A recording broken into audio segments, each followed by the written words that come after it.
Good morning, afternoon, or evening. How y'all doing today? Welcome back to Mr. Morrow's Algebra 2 class.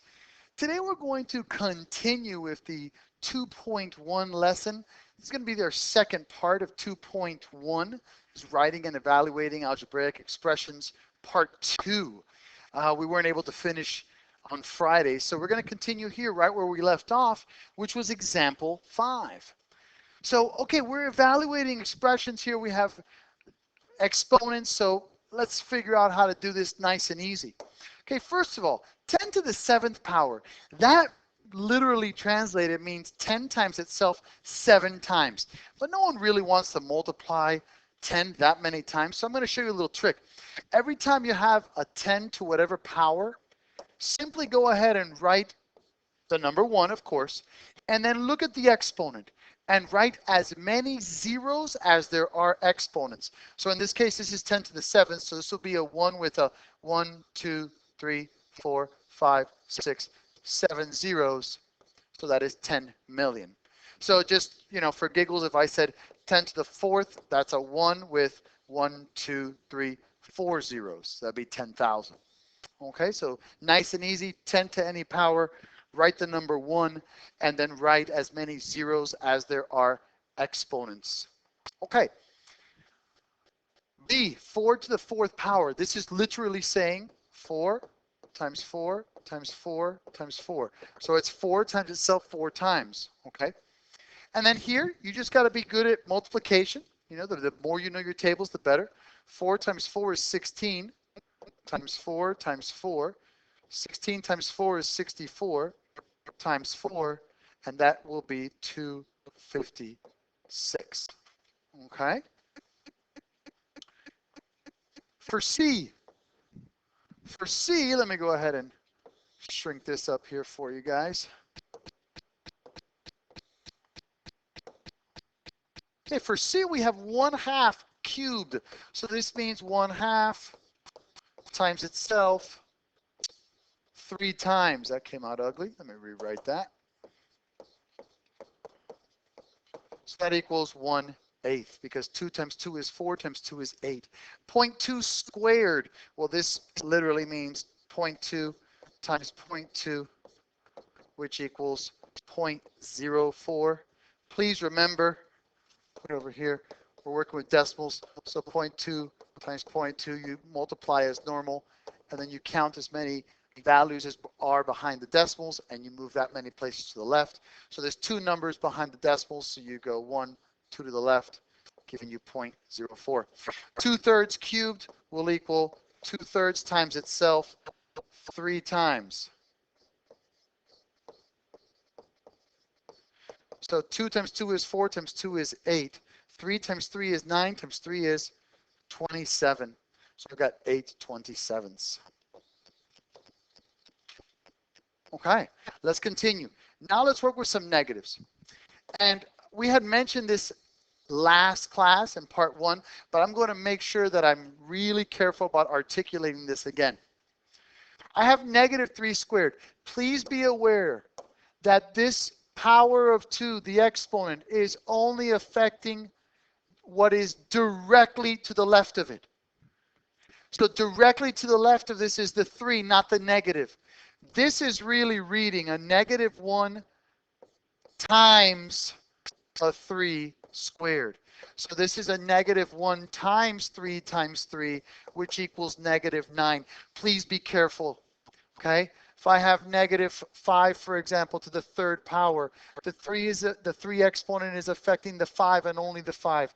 So this is a -1 times 5 times 5 times 5, which would equal a -125.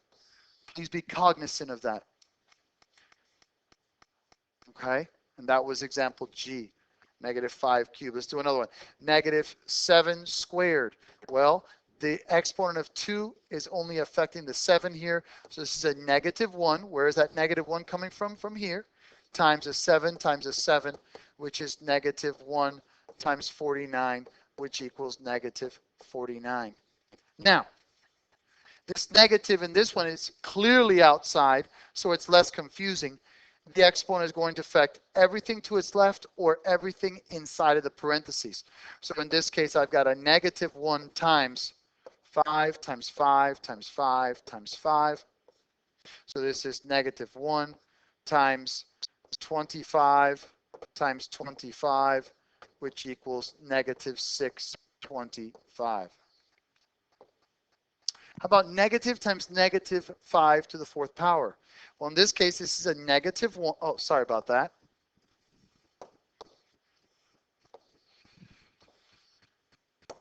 This is a negative 1, so that's negative 1 times a negative 5 to the 4th power. So the exponent is affecting everything directly to its left or everything inside of the exponent, inside of the parentheses. So this is negative 1 times negative 5 times negative 5 times negative 5 times negative 5. So I have a negative 1 times. A negative times a negative is a positive, times a negative is a negative, times a negative is a positive. Whenever I have an even amount of negatives, when I have an even exponent with negatives inside the parentheses, it will be a positive answer. So this is negative 1 times 625, which also equals negative 625. So please be very, very careful with that. Again, if I have negative 2 cubed, the 3 only affects this space of a 2, so this is a negative 1 times 2 times 2 times 2, which equals negative 8. If I have negative 2 inside of the exponent, this 3 includes everything. It affects everything inside the parentheses, so it's a negative 2 times a negative 2 times a negative 2, which is also negative 8 in this case. Remember, if I have even exponents, it's different. If I have negative 2 squared, this is a negative 1 times 2 times 2, which equals negative 4. If I have negative 2 squared in parentheses, it's negative 2 times negative 2 because the exponent affects everything in the parentheses, and that equals 4. Give me 1 second, please. Okay, so let us continue then. Now let's talk about evaluating. Now that we understand, hopefully we understand exponents, let's talk about evaluating expressions with variables. You evaluate an algebraic expression by replacing each given variable with a corresponding given number for that particular variable. Then simplify the expression using the order of operations. So I can tell you evaluate, and if it's just numbers, for example, evaluate 12 plus 8. Well, that's just, you're just adding, so that's just 20. That's nice and easy. But if I tell you to evaluate when there are variables, okay, in consideration here, variables attached to the expression, then I have to plug in the values that they give me. For example, what is the value of each expression? For x squared plus x minus 12 divided by y squared if x equals 5 and y equals 2. Well, this is literally, you just got to plug it in and follow order of operations. So we have x, which is 5 squared plus 5 minus 12 divided by 2 squared. Well, that's going to equal 25 plus 5 minus, remember you have to, after exponents, you do multiplication and division.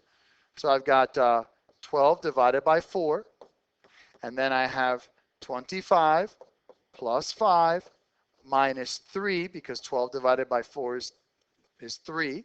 And then I have 25 plus 5 is 30, minus 3 is 27. Okay, nice and easy. For B, we'll do in blue ink. B, we have 3 times the value of x, which is 5, minus the value of y, which is 2 squared.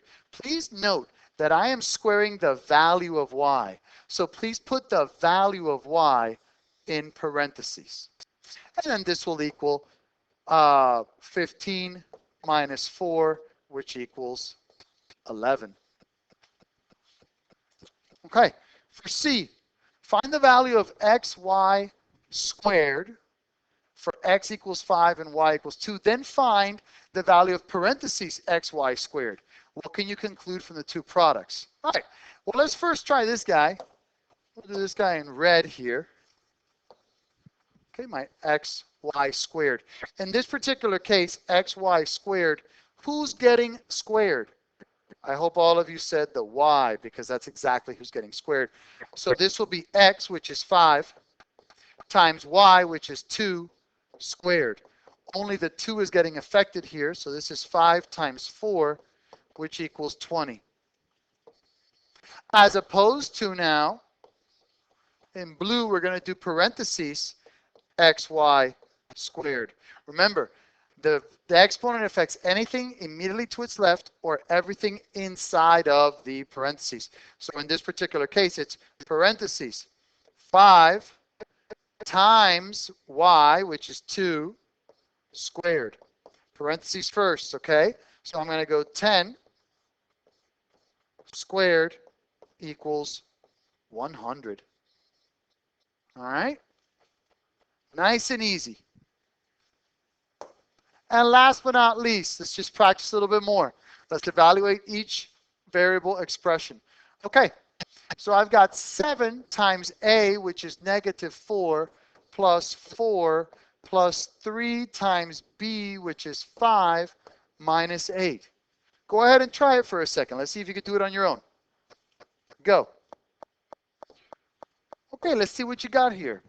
First of all, parentheses first, remember PEMDAS, order of operations, parentheses, exponents, multiply and divide from left to right, add and subtract from left to right. So I've got my 7 times -4 plus 4 is 0, plus 3 times 5 minus 8. 7 times 0 is 0, plus 3 times 5 is 15 minus 8. 0 plus 15 is 15 minus 8 is 7. There it is. Next, for B. I've got x over 2 plus y squared. Well, I'm going to plug it in. X is 1, so I've got, sorry about that. So I've got 1 over 2 plus y, which is 1/2, squared. Order of operations, this is 1/2 times 1/2 squared is 1/2 times 1/2, which is 1/4. Common denominator is 4, so I got to make that a 4. And that a 2 because I multiplied 2 over 2 to both the numerator and the denominator to get an equivalent fraction. And I have 3/4 is my answer. Last but not least, I've got 2 times x squared, so 6 squared, please put it in parentheses, minus -3 squared. This is why the parentheses is so important. If you do not encapsulate this correctly, you're going to calculate them inaccurately. So please place the value of the variable when it's raised to a power, put that value in a parentheses, please. Over, we got 3 times y, which is -3, minus 2 times x, which is 6. So this is going to equal, I've got here 2 times inside of the parentheses we have to use the absolute value as well. So this is going to be 36 minus a +9. Please be careful here. 36 because 6 squared minus, and then 3 squared. -3 squared is 9 because -3 times -3 is +9. All of that over -9 minus 12. Now we've got 2 times 36 minus 9 is 27 over -9 minus 2 is -21. I can go ahead and get rid of a 3 here. 3 goes into 27 9 times. 3 goes into 21 7 times. And my answer will be -18/7 or -2 4/7. Okay? And that's it, my brothers. We are done. I hope this made sense. Hope you learned a lot. Thank you so much for watching. Have a great day. Bye-bye now.